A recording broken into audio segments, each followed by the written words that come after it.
Please welcome Zhangke.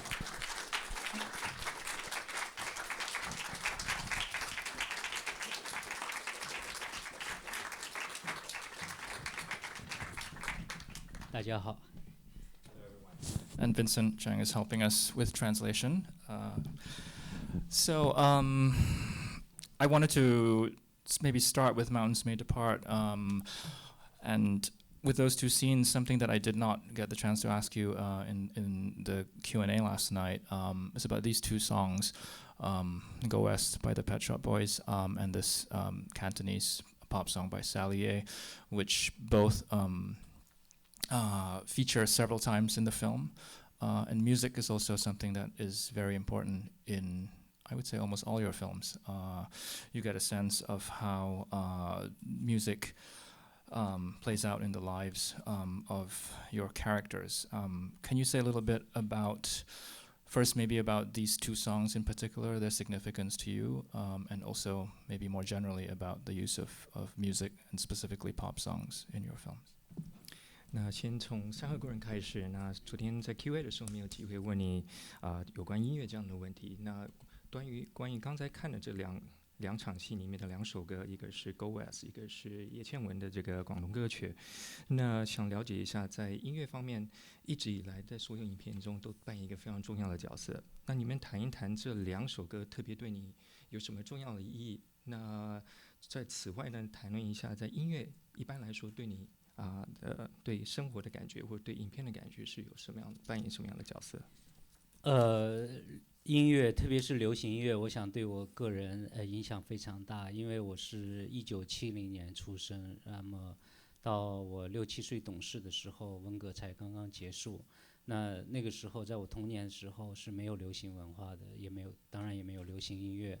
我们能听到的歌，大部分是关于集体主义的歌，比如说我们是80年代新一辈啊，什么咱们工人有力量啊，我们是共产主义接班人嘛，都是我们，没有什么歌唱我的。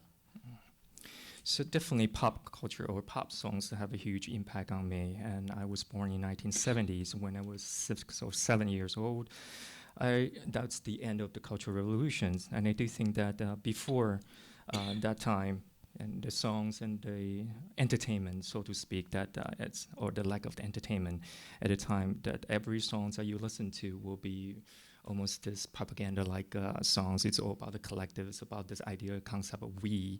And I think it's not until later on that you get to hear songs, especially pop songs, that focus a lot more on the individual. 那么到了70年代末79年以后，改革开放，中国一个很大的变化就是开始有了流行文化，特别是港台的流行音乐传入。那后来呢，也开始有西方的歌曲传入。So after 1970s, and then you started with this beginning of reform, and then came the influx of pop cultures from either Hong Kong, Taiwan, and from the West. 我想对于很长时间就是没有办法表达个人情感的这个大家来说，就是中国人来说，我们有了这个流行音乐，它这些歌都帮助我们把内心的情感表达出来，因为实在是太久没有表达自我了。这些流行歌很快的变成了大众的心声。Since being suppressed so much and for so long with this collective idea of we, and I think that through pop songs and pop cultures, the young people get to express themselves individually and become an outlet for personal expression, individual expression. 那我自己听流行歌经历了几个阶段。第一个阶段是偷偷的听台湾的广播，听邓丽君。那后来开始变得有了那个磁带的那个卡带的录音机，然后到了有了 CD， 然后一直到了有了卡拉 OK。So I've been through different stages experiencing these pop songs, and at first I would be listening to the radio produced by Taiwan's and songs by Teresa Dunn, and then later on we can purchase the cassettes of these pop songs, and then cassettes turn into CD, CD turn into karaoke. 那这些歌实际上伴随了我的成长，所以生命中变的是，我要回忆一些什么，总是从回忆那时候的歌开始。So I very much grew up in these different stages of pop songs and different ways of consuming these pop songs. So for me to recall the memories that I had in my youth, in my past, music is definitely a marker and definitely a trigger for me. 对，而且这个，比如说我要是想起这个80年代末，我马上想起的歌是《一无所有》崔健的。So if I have to think about go all the way back to the end of 1980s, the songs that sort of signify that particular era is by Cui Jian, a song called "I Have Nothing." 而且它不单是记忆，而且是那个时候就是一个社会的情况。And not only it's a collective memories at the time, but also depict what's happening during that time at that particular era. 那么到写剧本写这个 Mountains Made Part 的时候，因为这个故事是从99年开始的，我脑子里马上想起那个时候我在跳 disco， 然后对，在我的学校北京电影学院旁边有一家 disco， 当时在北京是很大一家，叫 NASA， 是美国宇航局的名字命名的。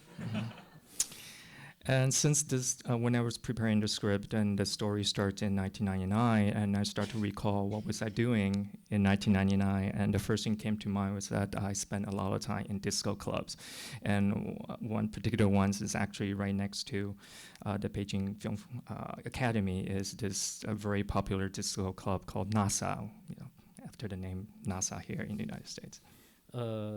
那个时候我在迪厅里第一次听到《Go West》这首歌，然后而且那时候 DJ 很小气，他们只有到晚上12点才放这首歌，只放一次，所以我们必须等到那个新的一天到来的时候才能听到这首歌。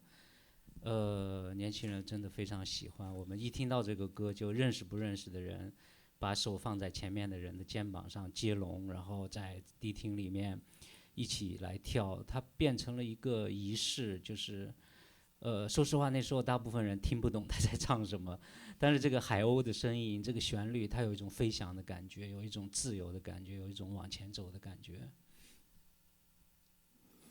So the first time I heard Go West was actually at NASA when I was enjoying the club scenes at the time. And this song was very, very popular already, but the DJ usually will be very, very stingy that they won't play the songs not until midnight. And then everyone will be waiting the moment when this music appears. And then whether or not you're friends or whether or not these are strangers, then you will somehow link up like a human dragon, so to speak, start dancing together in synchronization.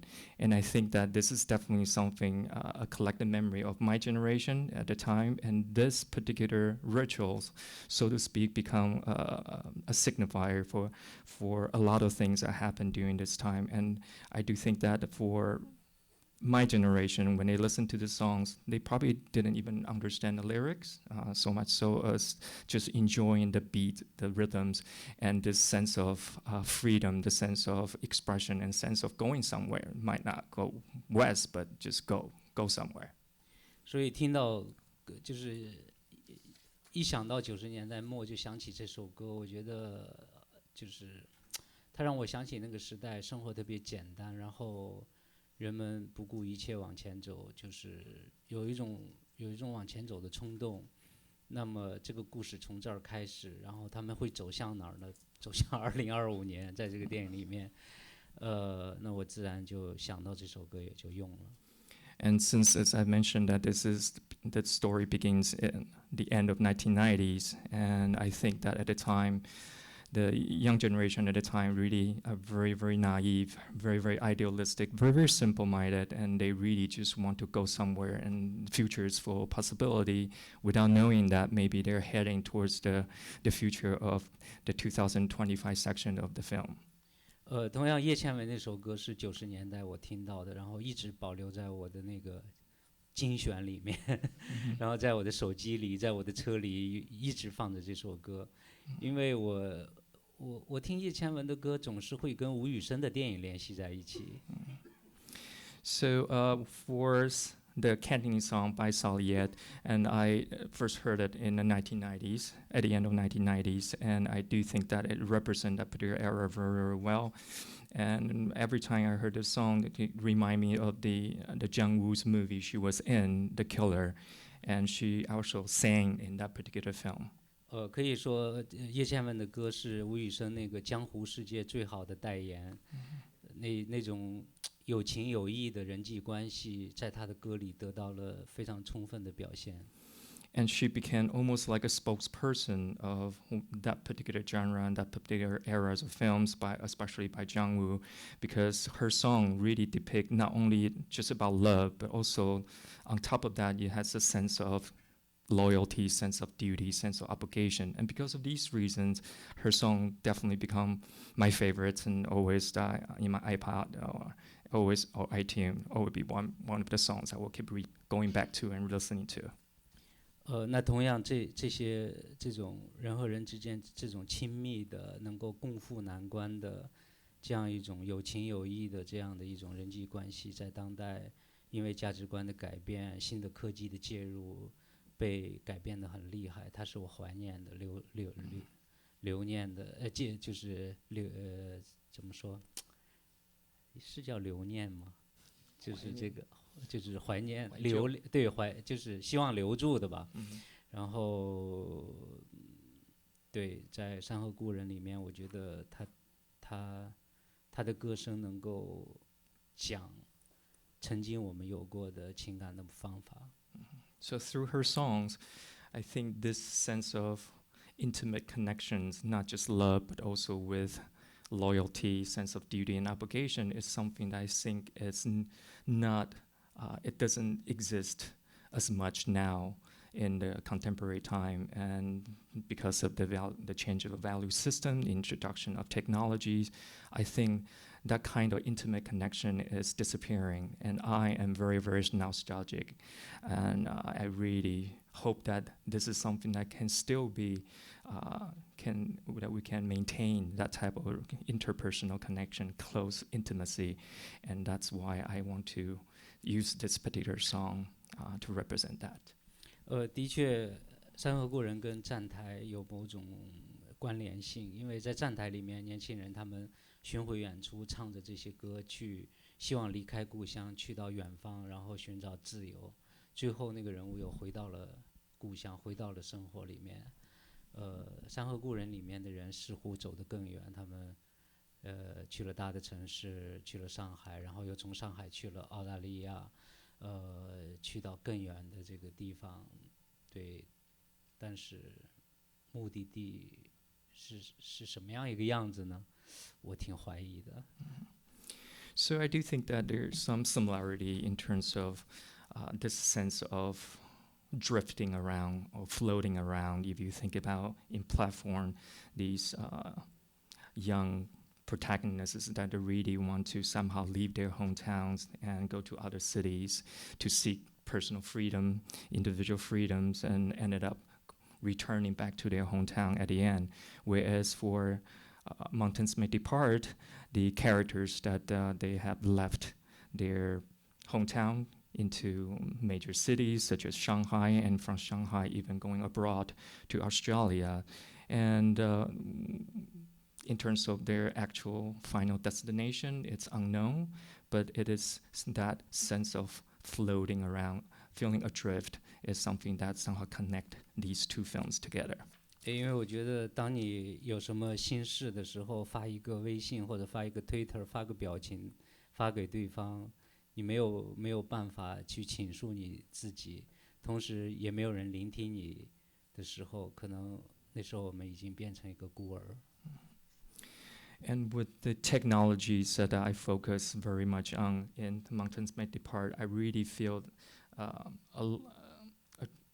dramatic transformations and great loss because of the technologies such as Twitter, such as social media. When you send out an emoticon to another person, I wonder how much can be conveyed by this flat digitalized icons.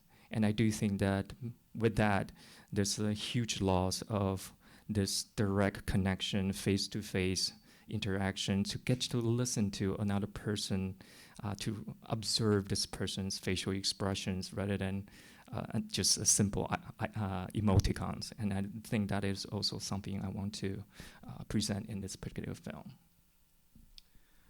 Can I ask you to say a little bit about the significance of the title "Mountains May Depart," which I understand it comes from a Chinese saying. 了解一下这个《山河故人》的这个片名是怎么来，可能是跟这个海枯石烂、此情不渝这样子的概念可能是有点关系。山河故人这个片名，出现在我脑子里其实已经有10几年的时间。有一年的春节，我去我山里面的这个姨妈家走亲戚，然后她的家一出来，院子一出来就是一个沟，沟对面是群山。冬天的时候，它下过雪，然后太阳照着那个残雪，特别特别美。我觉得，真的是我的家乡最美的时候。然后远处山上有人在走，我脑子里就出现了4个字"山河故人"。我觉得，没准儿。这4个字也很美，我觉得没准哪一天它会变成我一部电影的名字。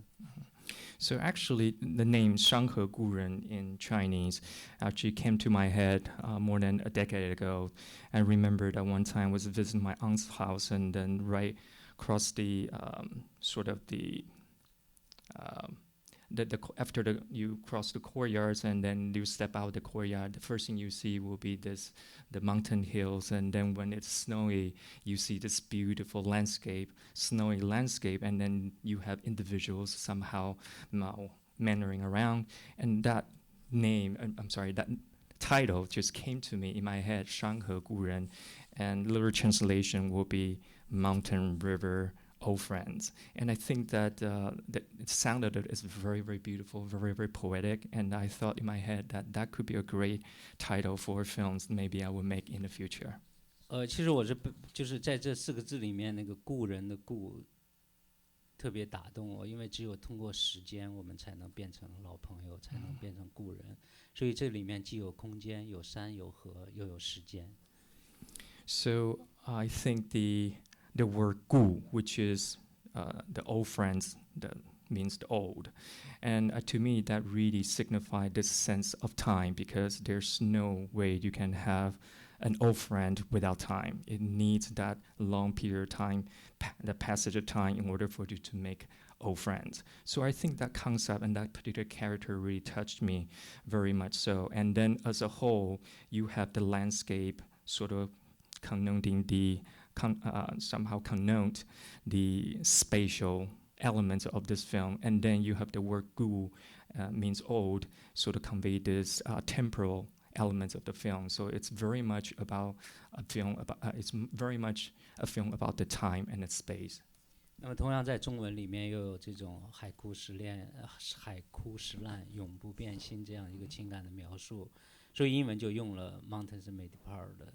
因为这个电影其实也在讲我们每个时代，从古代到现在，只要是人，我们都会要经历的一些感情的履历，爱情、家庭、生老病死这些恒定的东西。不管外界的世界怎么变化，这些问题、这些生命的课程总是存在的。And of course, the English name "Mountains May Depart" has something to do with the Chinese saying that mountains may depart, but our love will never change.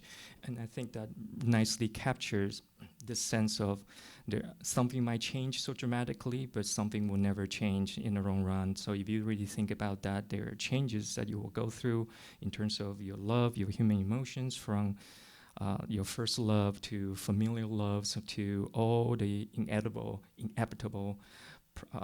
journeys that you have to take on: birth, aging, illness, death. I do think that even with all these changes that you have to encounter in your life, there's certain human emotions will always be there, and that is something that will never change. 我所有电影的英文名字都是我摄影师起的。因为他英文比我好多了。So all my films and the Englishness of my films are from my cinematographer, because his English is so much better than mine. 然后他跟我说，哎，圣经里有一句话叫 "Four mountains may depart." And so also he mentioned that in the Bible there's this phrase that four mountains may depart, And I think that's also part of the reason why the name is Mountains May Depart. 那我说，哎呦，会不会太宗教了？他说，那就把 for 去掉吧。So, and then he was wondering whether or not this would be too religious and too biblical, but then he said, no, then let's get rid of the word for, so we just have Mountains May Depart. 但我到现在都不明白为什么去掉 for 就不宗教了。But I still, to this day, I don't understand why, it won't sound as religious or biblical just by getting rid of the word for. As we saw in the clip, and those of you who've seen the film know that it's set. The film takes place in 3 discrete time frames. The first section and the longest section of the film is 1999, and it's set in your hometown. And it's your 1999 is also the period that marks the beginning of your career. 1998 was your first feature. Did it feel in a sense that making that first part of the film was in a sense revisiting the beginnings of your own career? 那这部片分成3段。那第一开始最长的那段是开始的起发点，开始点是99年，那是从你汾阳的故乡那边开始谈起的。那这是跟你自己本身这拍片的生涯来说，也是刚好相谋合，因为你一开始第一部长片是在98年的时候完成的。那你是不是刻意有这样子的时间点的交错，所以特别决定把这个片的开头定在1999年？首先说这个电影之所以又把故事的起点放在我的故乡汾阳，是因为其实整个电影在讲人的这种漂泊，然后我觉得只有当我们这个从故乡的角度去理解的时候，我们才能意识到自己是一个漂泊的人。So the reason why I chose Fenyang, my hometown, as a starting point is because this film is very much about that feeling adrift, feeling that you're floating around. And I think that the best way to convey that feeling is to somehow start with your hometown, that you drift away from where you were born. 对，我们才能意识到自己是一个异乡人。So that's how we will find ourselves as an alien resident or as a foreigners. 而且正是从那个时候开始，中国这个经济的变革，整个社会加速度的变革，它带来了人的移动，大量的人像我这样从小的城市到大的城市谋生发展，然后寻找更好的生活机会。那有的人从国内移动到世界各地，那么整个人都在移动中，这种漂泊中寻找更好的生活。那这是吸引我的一个现实。那我们去感受它，其实正因为有了故乡，我们才能感受到那种不安定的漂泊的感觉。So the social reality I very much want to somehow present in this film is this idea of human migration, human mobility, because of the economic developments that we experience in China. People started to leave their hometown. They went into big cities, even go abroad to seek a better life. And I think that in order for for me as a director, as a filmmaker, to present that in a very, very clear and also identifiable and relatable way, is to somehow start with this idea of leaving your hometown and going outward.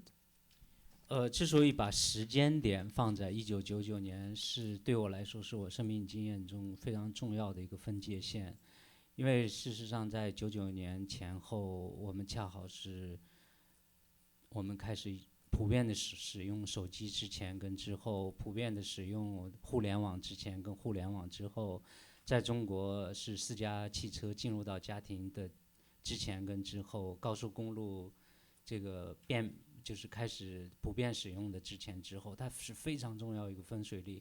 因为我们之后会发现互联网、手机、现在的智能手机，包括高铁这些东西综合在一起，对人的生活带来了多大的一个影响，而且它侵入到了我们最私密的情感的领域。So that was the reason why I chose Fenyang as a starting point in terms of space. Now, speaking of the time, why I started in 1999, because this is a very, very important turning point in Chinese history.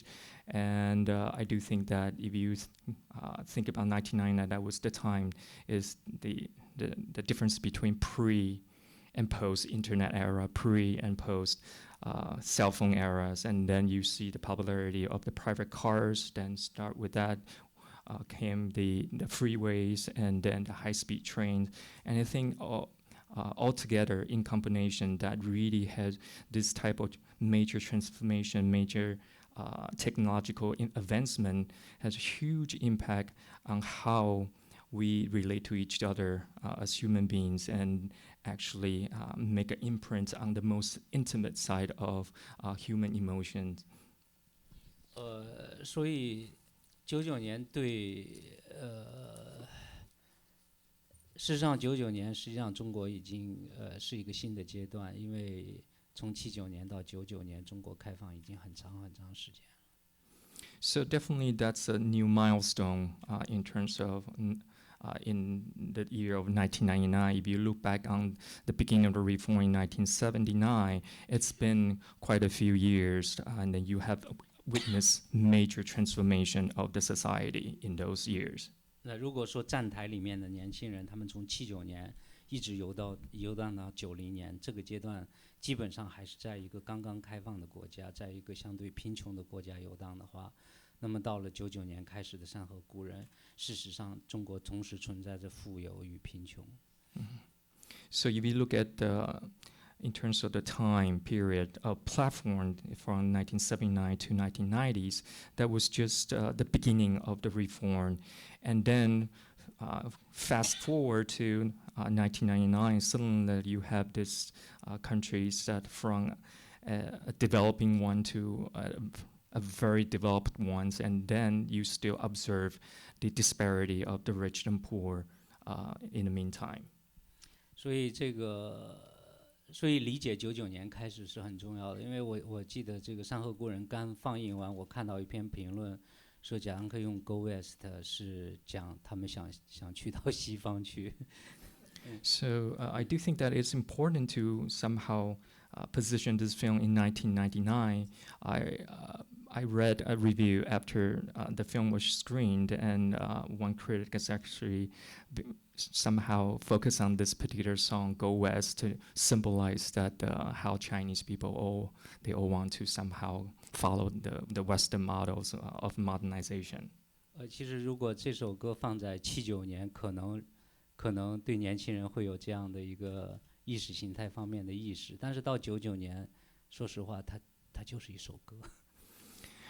But I do think that I need to clarify that if this song was happened in 1979, I do think that for the younger generation, these songs will carry certain connotation, ideological connotation, much more so than just another song in 1999, when people just seriously treat this without any political, without any social, cultural, or ideological connotation. It is purely a very, very catchy song that people love and enjoy.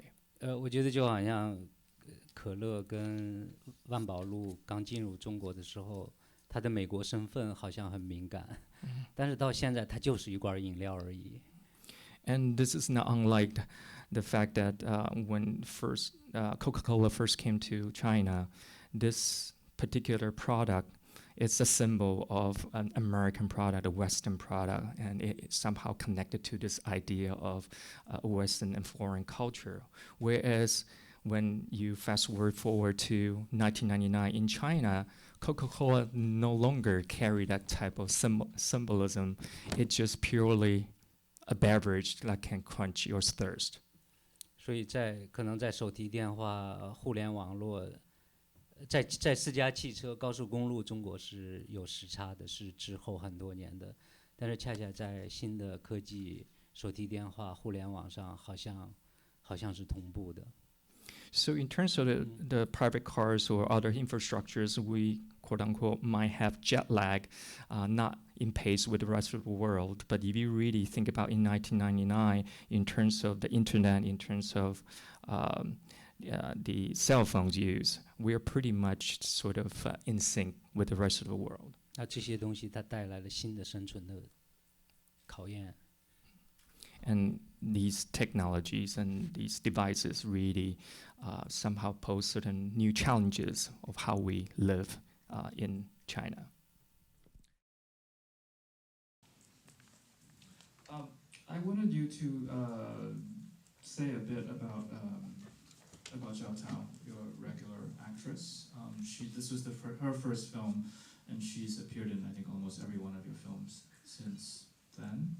If you could say a little bit about her importance to your work and how you see her evolution as an actress, and what is your process of working with her? 那谈论一下赵涛在你影片角色扮演从这可能是第一次出现在站台里，那之后所有的片子里面几乎都有赵涛的存在。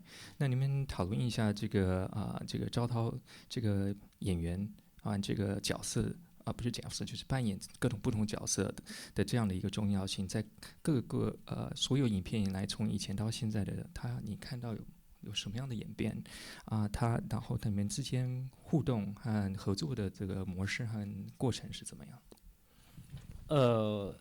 ？2000年拍站台之前，这个因为我要找一个演员，他要会跳舞，他要长得像70年代的这个文工团的女孩，然后她还要会说山西话。最后就去一个山西的一个跳舞的大学，一个大学的舞蹈系去挑演员。So in 2000s, when I was trying to cast the female lead for Platform, and I was looking for someone who actually had the appearance of someone who sort of from this particular era in the end of 1970s, and actually someone who might work for this traveling troupe for the state or for the government, and then also need to speak the Shanxi dialects. And I went to, when I was scouting around, and I went to this particular dance school. That's where I found Zhao Tao. 当时他已经是老师，然后我一开始在看他的学生，然后他的年龄跟学生差不多，然后突然他开始讲课，我开始注意到他，因为他跟学生说，他说你们跳舞的时候就想象自己不会说话，只有四肢，但是你心里有很多的话想讲出来，那你跳舞的时候你就知道感情应该怎么样表达出来。So when I first saw her and she was teaching a class, and I immediately noticed her with her interaction with the students, and she mentioned that to her students, in order for you to dance well, you need to imagine that you couldn't speak, and the only way that you can express your feelings is through your arms, through your legs, through your body, and sort of that's what drew me to her at the time. 他的话一下子让我理解了舞蹈，同时也理解了电影。And immediately and suddenly, I realized that what she just said, it not only says a lot about what dance means, but also what film means. 对，因为对我来说，电影恰好就是在我语言的尽头，就是你用语言都讲不出来那种感受的时候。那需要用电影来拍出来。So to me, film is something similar. That when you cannot express something through words, you need to rely on the imageries and rely on the cameras to somehow help you express your feelings. 所以也变得我的电影里面老出现跳舞。And that's also one of the reasons why is that usually you will see a dance sequence in my films. 对，恰恰在那个时候，我觉得可能我需要 double 就是摄影机加跳舞，把我们那些用语言没法讲出来的话讲出来。To me, it's almost as if that in order for me to express something that I cannot express through words, I need to double them up. I need to not only through dance, but also through through films in order for me to convey that. 其实跟他合作到06年的《山下好人》之后，算是中断了很长的一段时间。So, and I do think that after our collaborations in 1996 for Still Life, there was a long period of time that we weren't actually very closely involved in terms of filmmaking. 中间我们又合作了24层记跟 I Wish I Knew， 但都是纪录片。他在里面就是演很小的部分，就是从表演上来说没有太大的空间。Even though that at the time she was involved in 24 City and I Wish I Knew, these are more sort of documentary-like films, and she plays a very, very minor roles in these two films. So I didn't really see that she had a lot of space for acting to shine. 中间他就开始跟英国导演合作了Dan Lawrence Weaver， 然后跟那个意大利导演合作了那个孙俪和诗人。And this is at the same time that she started to collaborate with other filmmakers, such as British filmmakers for the film 10,000 Waves, and also with the Italian directors for the film Shunli and The Poet. 然后我们再次真正合作剧情片是到了13年的《A Touch of Sin》。And this is not until 2013, so when we start to closely work together again for A Touch of Sin. 我突然发现他拥有了一个独特的表演方法。And I realized that she actually had her very unique way of preparing for the roles and discovering the characters. 对，然后也给我造成了很大的麻烦。And also caused a lot of troubles and problems as an 对 actress. 对，因为首先他读完剧本之后，他自己会把我剧本之外的人物可能发生的事情写出来，然后我必须阅读。So for her, after reading the script, she, instead of just looking at those fragmented shots that are being presented in the script, she would want to map out the whole life journeys and all the details in betweens of these particular characters. 对，他会问我，他说：“你看《山河故人》里没有出现过涛的妈妈，她是离婚了还是去世了？你必须说清楚。” So she would ask questions such as, for Mountains May Depart, Tao's mother was never there for everyone to see, and it's been left out. And so she wonders whether or not you need to tell me, did they get a divorce or did she pass away? What happened to the mother? 然后我说那她应该是去世了。那她说她是怎么去世的？你觉得？ So I said maybe she passed away, and then she then asked, and how did she die? 我说那你自己去想吧。So I said, just use your imagination. 这些对她可能是很重要的。 And to her, these are important details for her to somehow develop this particular character. 对他会约我和其他的主创开会，问我时间的问题。比如说，因为我的剧本写的比较粗糙，不是粗糙，剧本都是这么写的了，就是对，就比如说某一个场景日还是夜，那我们不会具体是写日是早上8点还是中午12点还是下午6点，他会问，他说究竟是几点？ So for her, she will actually actively and proactively trying to have certain discussions and meeting with us about the specific time that these characters are at certain scenes. And for the script, usually we will just put down whether or not this is during the day, or whether or not this is night or in the evenings. But for her, it is crucial and very important to know exactly whether or not this is 8 o'clock in the morning, or whether or not this is 12 in the afternoon or 6 o'clock in the evening. And she needs to know exactly when this particular scene happened. 对，一开始我不太明白他为什么，然后他跟我说，当然不一样了，早上8点钟跟下午3点钟，体力肯定不一样啊。 So at first I didn't quite understand what the fuss is about. Why do you need to know so specifically what time the character is and at what period of time, what exact time during the day that this particular character is playing in. So later on, she told me that of course it is important because the way that you move, the energy level that you have makes a difference whether or not this is 8 o'clock in the morning or 3 o'clock in the afternoon. 对，我记得山河故人的时候，他问第一场这个 disco 是几点，我说大概是晚上10点半。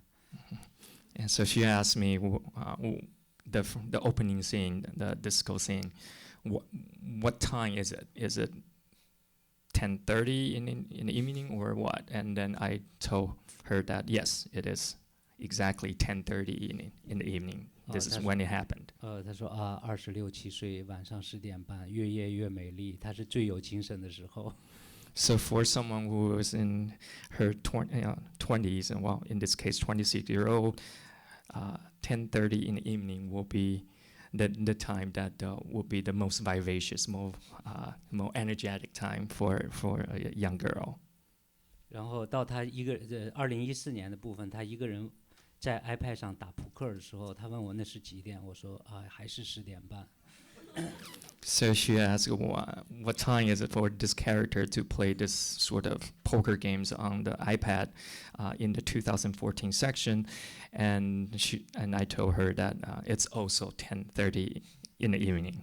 他说啊，40岁了，10点半该睡觉了。So for someone who's in her 40s, 10:30 is about the time to sleep. 在山河故人，我跟他有过一次很激烈的对抗。So there was one particular struggles that I had with her when we were shooting Mountains May Depart. 对，因为是在拍他父亲突然在一个小城市去世，然后他到了那个小城市的医院去，等于是跟父亲的遗体告别这一场戏。然后他问我，他说这个城市跟汾阳多远？我说大概300公里。然后他说以前来过这儿吗？我说你来过，但是应该没来过这个医院。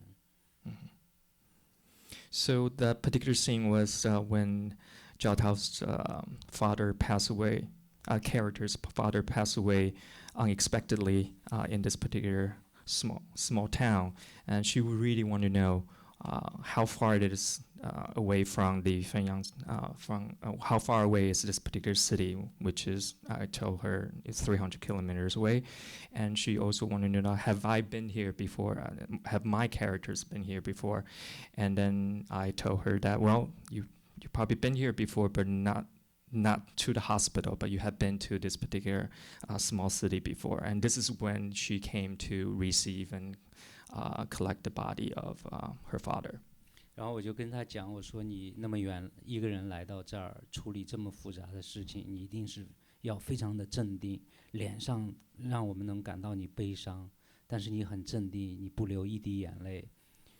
So I told her that in order for you to come so far away to this particular hospital to collect and receive the body, you need to have that strength to remain calm and composed when you should not shed any tears. 然后我说完之后就觉得他的表情有点怪，然后他说好吧，我试一试。So after I told her that, and I sort of see some kind of funny expressions, uncomfortable expression from her face, but she's somehow agreed to go on with my direction.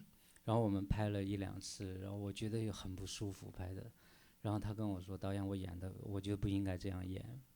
So we have about 1 or 2 takes, and then it feels very, very awkward, very, very uncomfortable. And she approached me and said that I don't think that we should take this approach. 他说：“你看这个女性，她跟父亲相依为命，然后她又离婚了，孩子也不在身边，这个父亲又突然的去世了，毫无征兆。对于一个中国女性来说，她不哭才怪呢。” So for a female character her age, and you imagine that this is someone who was so close to her father, and that's just 2 of them. The mother wasn't around, and she has been through divorce and also lost custody to her former husband, and also at the same time just lost her father unexpectedly. And I do think that in this case, of course, she will be crying. She will be really expressing her emotion in a very outward rather than inward manner. 然后我其实是随着惯性，我就讲我说啊，克制更丰富。So to me, I sort of out of something that I'm very, very used to, almost like on autopilot, I just told her that, well, this is something that you need to restrain, use to restrain with your expression, because when you do that, it's even richer when you do so. 然后他说，其实你想完成你所谓的东方美学，东方美学就是含蓄嘛，就是人哭的时候不让人家哭。他说你不要用这个美学压抑人正常的这个表情。他说完，我真的把我说傻了，我说收工。So she listened to me, and then she responded by saying that I do think that you are sort of in this trap of Eastern aesthetics.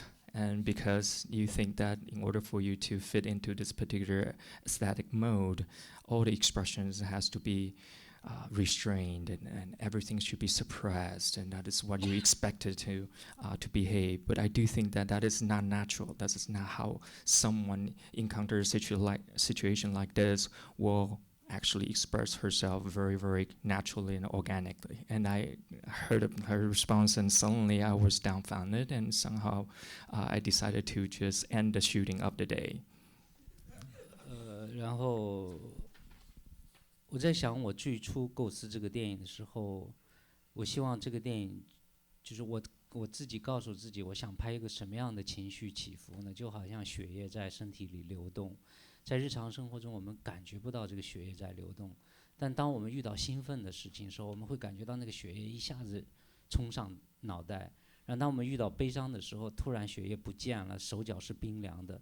我想拍这样一种体温的感觉的电影，那恰恰因为主题是情感，那么情感的准确性是最重要的。所以我想来想去，我觉得他说的对。然后第二天重拍这一场，让他按他的理解去演，我觉得对他帮我破掉了一个常规，就是有时候做导演太追求那个美学特点，反而会压抑人正常的反应。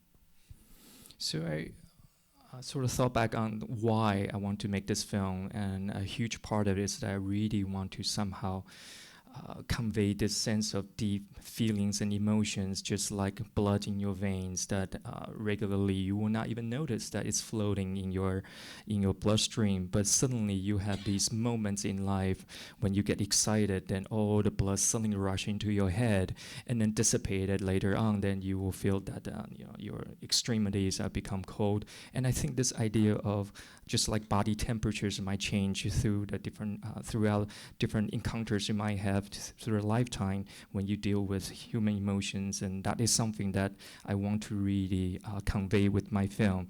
And I do think that what she said is actually correct and makes sense in this regards, because if I continues to think that to impose that sort of customary way of making this or following this Eastern aesthetics, I'm suppressing the natural and authentic and organic human emotions.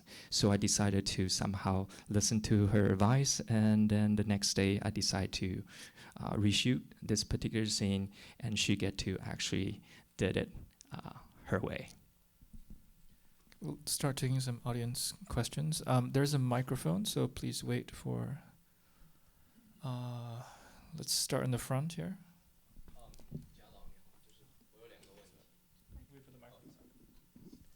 Xiao 张哥导演你好，我有2个问题。第一个就是对于你来说，就是你拍电影最大的动力来源于什么？然后第二个就是你之前所有的电影就是都是这种现实主义的故事片，你有没有曾经就想过在你的剧本中，比如说加入一些科技的元素或者其他什么比较就稍微商业一点元素，可能就是会吸引更多的观众。So the question was that Two questions. The first one is that what's the biggest motivation for you to make films? And the second one is that the previous films that you make is very much following this idea of realism. And have you ever considered to make films that is more sci-fi driven, more commercial driven? 我觉得我拍电影实际上是一直会有不同的人物形象，然后它吸引我去用一幕来呈现出来，而且可能比如说在拍小五的时候，就是那样一个无法适应社会变化的一个人，然后无所事事，然后我想进入他，我很感兴趣进入他的这个生活和内心世界，所以我会想象他的生活。当然每部影片不一样了，总之我觉得是人一直在吸引着我，然后而且我感兴趣的人呢，有时候也觉得荧幕上可能出现的太少了，而这一部分人正好是我熟悉的，他是我的生活的一部分。我觉得既然我是拍电影的，那我就是有很大的激情去把我了解的人拍出来。So to me, the biggest attraction and biggest motivation to make films is to somehow present and represent different characters in different state of situations and living conditions. For example, in Xiao Wu Pickpocket, then this is such a drifter that just cannot somehow assimilate to or follow the pace of the economic developments and then being left behind. And I do think that for a character like this, I really want to deal with, to really imagine what would be like for him to live a life that he is living in now, and what's the inner feelings of this particular character. And I do think that a character like this that is really have been underrepresented on the big screen in China, and those are the people that I happen to be I'm very familiar with, and something that I think that should be seen more on the big screen and in Chinese cinema, and that's what motivate me to somehow keep making films with characters like these. 这个山河故人因为原来写的时候，剧本最初构思时候没有想到会写到2025年，因为我是想理解感情，它需要一点时间，那这个故事应该从过去讲起，所以就从99年开始讲起。但是写到当代的时候，我就特别为就是剧中的人就想他们未来会什么样，其实也是想我们未来会怎么样。你像 Dollar 这个人物，就是他从小一直被父母被上一辈所决定，父母要离婚，他那么小也应该没什么话语权，然后母亲决定让他跟着父亲生活，他也没有话语权，父亲要出国，他也稀里糊涂就走了。那么这样一个被上一辈决定的人，我觉得每一辈人我们都被上一辈人所塑造，但是当我们成人之后，我们会有怎样的自由？我们会怎么塑造自己？这是我特别想的事情，所以我就突然想写未来，写到2025年，的确也是我电影第一次出现未来。But for Montemati part, this is something when I first developed this particular film, I thought that I know that I need time, the passage of time, in order for me to tell the story well.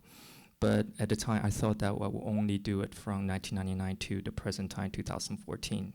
But when I was developing the second episodes in 2014, I suddenly realized that I am very curious about what's going to happen to Dollar. And also I'm curious about what will happen to us collectively. And so if you think about this particular character, Dollars, that he's a very passive character, that a lot of decisions have been made.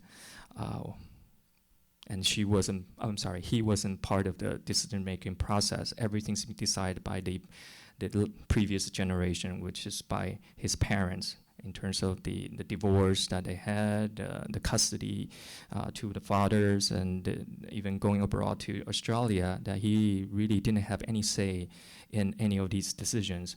So I'm very curious about, for a passive character like this, how can he and will he be able to finally pursue his personal freedom at the end. And that's why I thought that the best way to do that is to then create a third episodes and bring the stories to 2025 and from the perspective of this particular character. 那么想起来要写到2025，这个思路突然就飞了，然后我就想，要不让他爱上一个外星人吧，然后这个外星人没有性别，因为我对感情的多样性一直特别有浓厚的兴趣，然后我觉得可能特别在感情的领域有很多情感是可能不能融于世俗的社会，但它是我感兴趣的。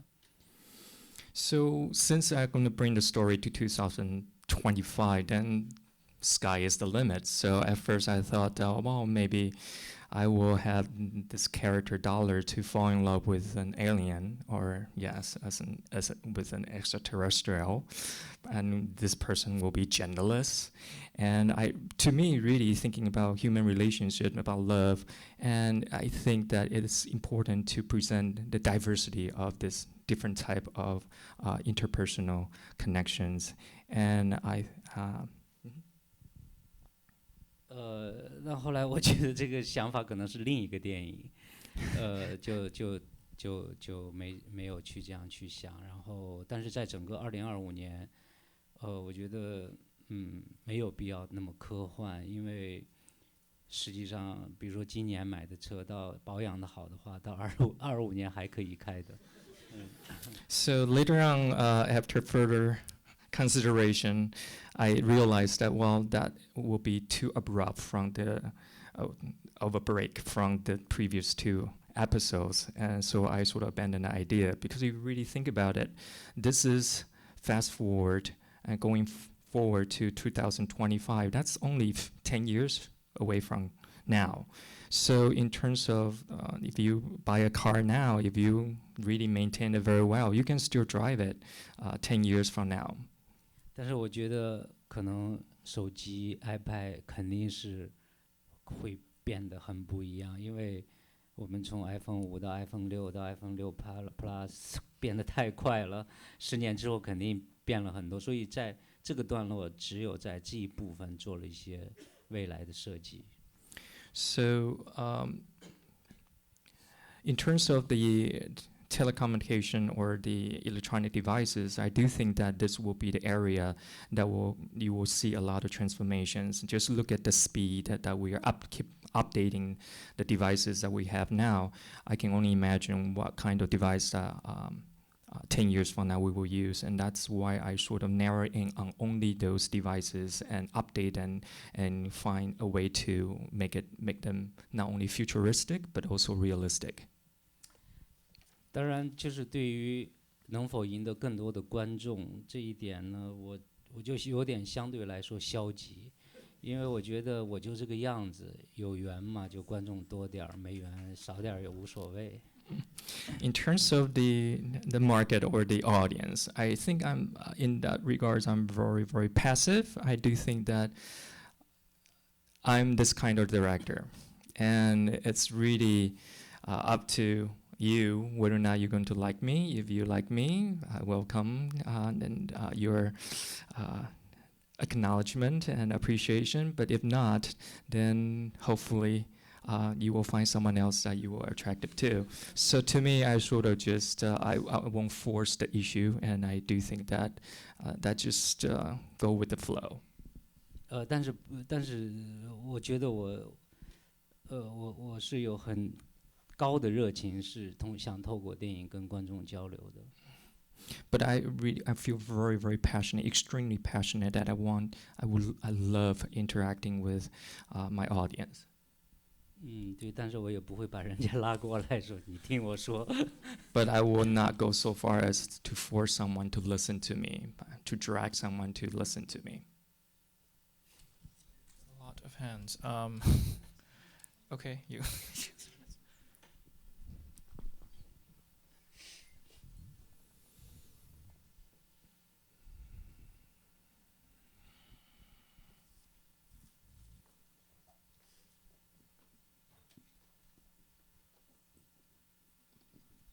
贾樟柯导演您好，我想问您一下，就是在您做电影的初期阶段，就是您年轻的时候，刚刚做电影的时候，您有没有过一段就是比较迷茫的时期？因为我现在作为一个学电影的本科在读生，我有的时候会觉得我很爱电影，但是我又不知道该怎样和电影能有一个好的结果，就因为你喜欢一个人，你肯定想和他有一个好的结果。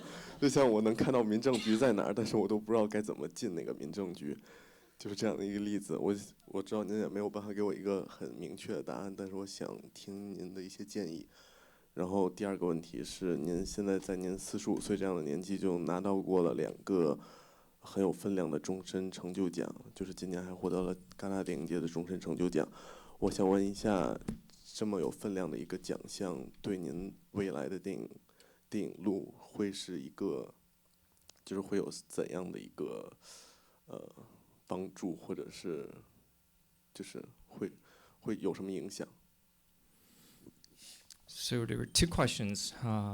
The first one was that as a filmmakers that you start very early, and I wonder whether or not that during your early years of filmmaking, have you ever felt lost? And because I, which is the the audience, feel very much lost at this time in terms of as a filmmaker myself with great passion and love for cinema, but at the same time I just don't really know whether or not this particular path will lead me to success, lead me to a great conclusion. So I want to know whether or not you have any suggestions for young filmmakers like myself. And the second question was at the age of 45, you already received 2 Lifetime Achievement Awards, and whether or not that, what kind of impact do you or have these awards have on you as a filmmakers going forward? 说到这个迷茫，就是经常迷茫。So yeah, I was lost quite often. 那个天注定之后也挺迷茫的，就是我这不想拍电影了，有一段时间。And I have to tell you that I was very, very lost after I finished the film A Touch of Sin. And at one point, I even considered the fact that I considered the possibility of not making any films anymore. 就是那个时候的迷茫，恰好被那个沃特萨拉拍下来了。明天晚上他就会放那个电影，告诉大家我怎么个迷茫法。So you will get to see how lost I was, and in the film that will be screened in the festival tomorrow by it's a documentary about myself by Walter Salles. 但是有时候，比如说突然看个电影，比如说突然看卓别林，然后觉得哇太美了，电影真好，就又想拍了。So, but even though that I have considered the fact that I might want to make any films anymore, but then when you watch the films by Chaplin, and suddenly you just realize, like, wow, how beautiful films are and can be and should be, and suddenly I realized that I need to make more films. 比如说突然看德西卡的《偷自行车的人》，看到父亲带着孩子在躲雨。然后外面下着大雨，父子俩在那个屋檐底下，就是这是电影，只有电影，唯独电影能做的事情，你能不去做吗？ And then when you watch that particular scenes of bicycle theft and looking at the father and son hiding underneath the roof in a rainy day, and I do think that that is something that only film can somehow convey, that kind of feelings and connections. And this is something that really compelled me to start making film again. 所以可能对于对于刚起步阶段来说，我觉得，如果没有机会展开自己的拍摄的话。多写剧本是一个特别好的方法，因为你的表达的渴望可以用剧本的方法来得到一个释放。而当你拥有了、积累了很多剧本以后，当你真的有机会成为一个导演，进入到一个这个工作的一个系统里面的时候，你会回过头来发现，那时候拥有的写作的那个状态是最佳的、最美的。So as a beginners as a filmmakers, I do think that even if you don't have the actual resources or all the pragmatic and procedural support and resources for you to make a film.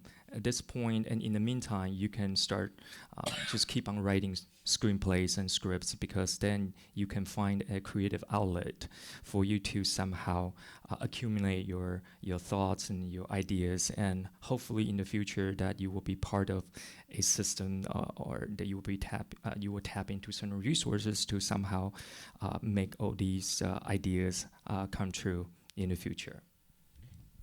说到那个终身成就，我觉得它应该对我来说是让我鼓励我变得更自由。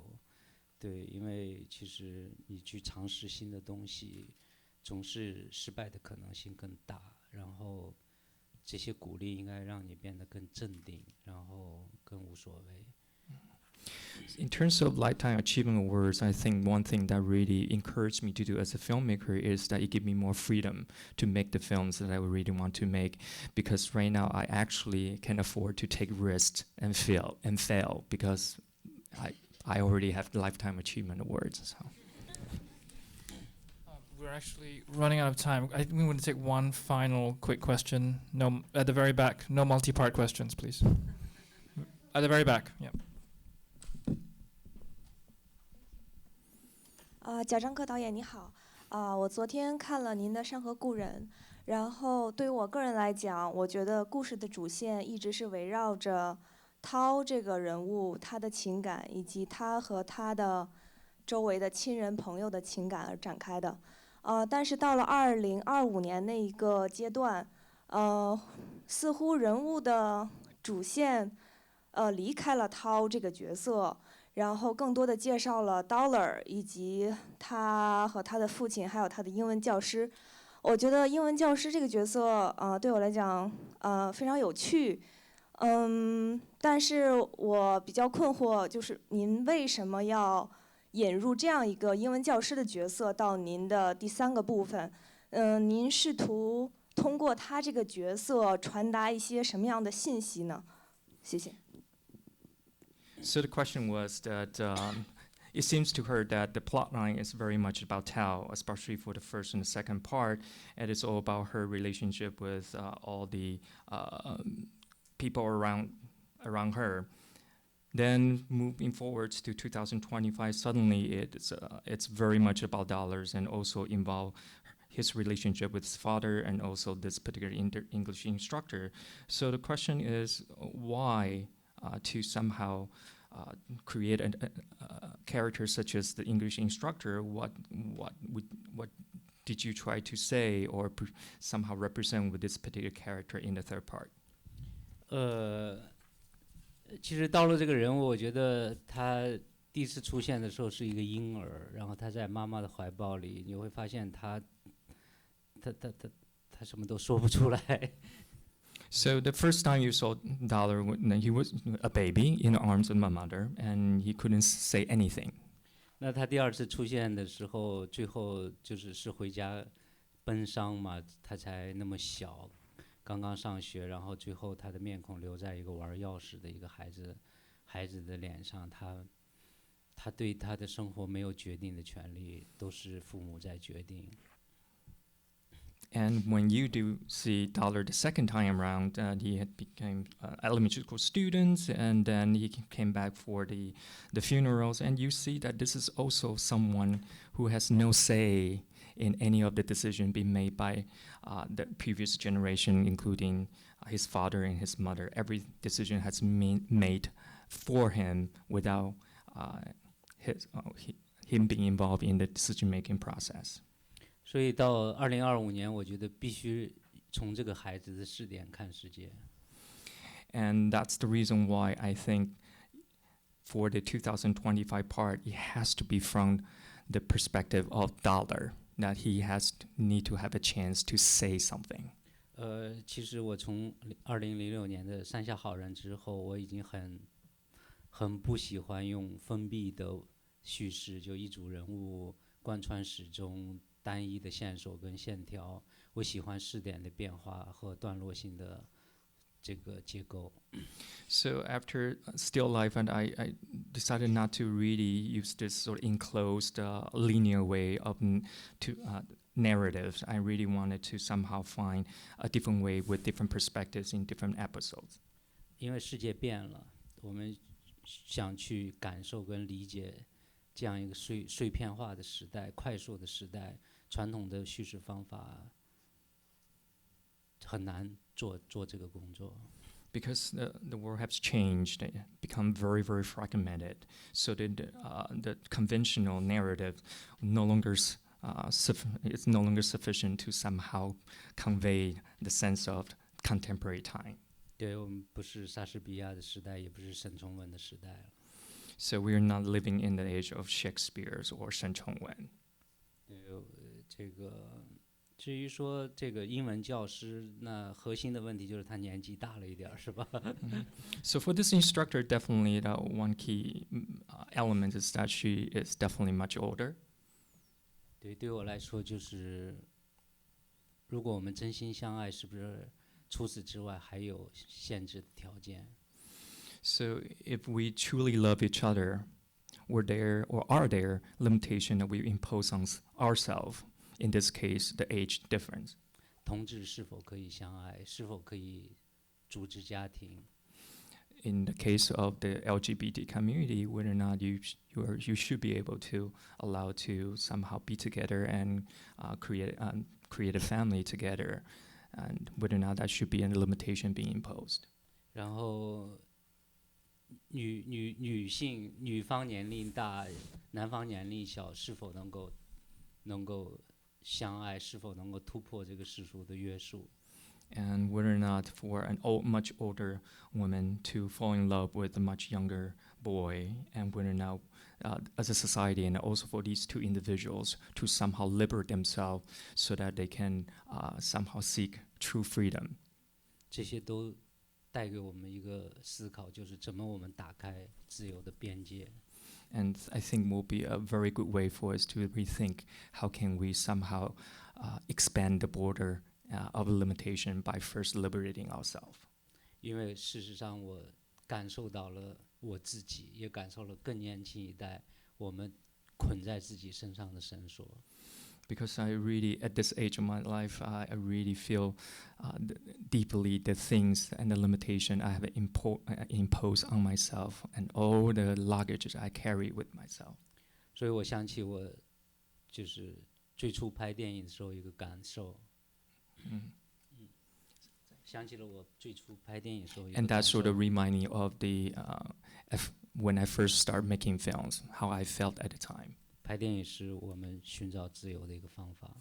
To make film is to find a way to seek freedom. 那艺术可以扩展我们自我的一种局限。 And art can definitely expand the horizons of all the different limitations, and we can transcend that through art. 对，去祝福各种各样的爱。 And we can somehow give blessing to all different types of love. I think that's a wonderful note to end on. Thank you so much. I would actually like to ask the audience if you could kindly stay in your seats for a few seconds. Zhangke is running late for an event that we need to get him to. If you could just stay in your seats while he exits the theater, that would be much appreciated. I want to thank you all for coming, and thank you again for being here with us this year. Thank you. 好，谢谢大家。Thank you. Thank you very much.